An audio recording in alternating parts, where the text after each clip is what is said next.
Pequeno, negro, cachorro by Katy El Fondo. You watched Easy A? Quiere jugar con amiga Katy. Pero no puedo encontrar mi casa.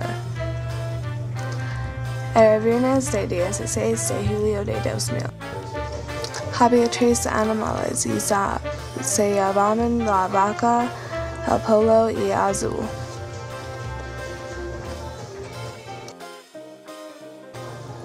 Hacía fresca. Iba a casa cuando realizó que estaba perdida. Iba sola, era leal y tímida y traviesa. Estaba asustado porque nunca podía salir a mi patio. Caminaba. Era difícil encontrar mi casa porque era un mundo grande. Era fácil encontrar amigos para ayudarle porque muchos amigos vivían en mi barrio. Era importante volver a mi casa. Escena 1. Yo estuve jugando con mi amiga Katy. Cuando su mamá llamó para comer, quise seguirla, pero ella me dijo que necesité quedar y salir. Vi que ella dio la pizza al viajar a la calle. Pude ir a explorar. Tuve un sentimiento malo sobre saliendo de mi patio. Pensé que pude divertirme un poco. Fui a salir a la calle. Supe que yo no pude ir lejos o fui a perderme.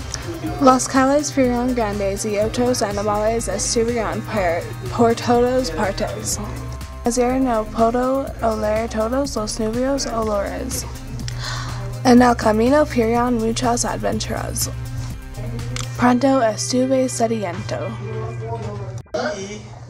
Me di la vuelta a beber, pero realizado yo estaba perdido. Escena 2. Camino hasta el carretera un poco más hasta conocí Señor Cerdo. Hola, Señor Cerdo, ¿puede usted ayudarme a encontrar mi casa? No, pero negro pequeño, oink oink, no sé dónde está su casa. ¿Conoces a Katy? Le preguntar Señor Cerdo. No, lo siento. Seguir caminando hasta que no pude más. Pronto vi un caballo. Fui feliz en encontrar un amigo. Señor caballo, ¿puede usted ayudarme a mi casa? No, pero negro pequeño, yo no pude ayudarle. Lo siento, yo estuve triste. Encontrar un árbol grande lograr. Escena 3. ¿Por qué estás llorando? Escuché una voz pequeña que me preguntó. ¿Quién? Yo le pregunté una voz. Sí, ¿por qué estás llorando? Vi un pájaro pequeño y azul en un árbol encima de mi cabeza. Oh, estoy perdido, no puedo encontrar mi casa. ¿Puede usted ayudarme a mí encontrar? ¿Puede ayudarme, pequeño negro cachorro? Seguir a mí.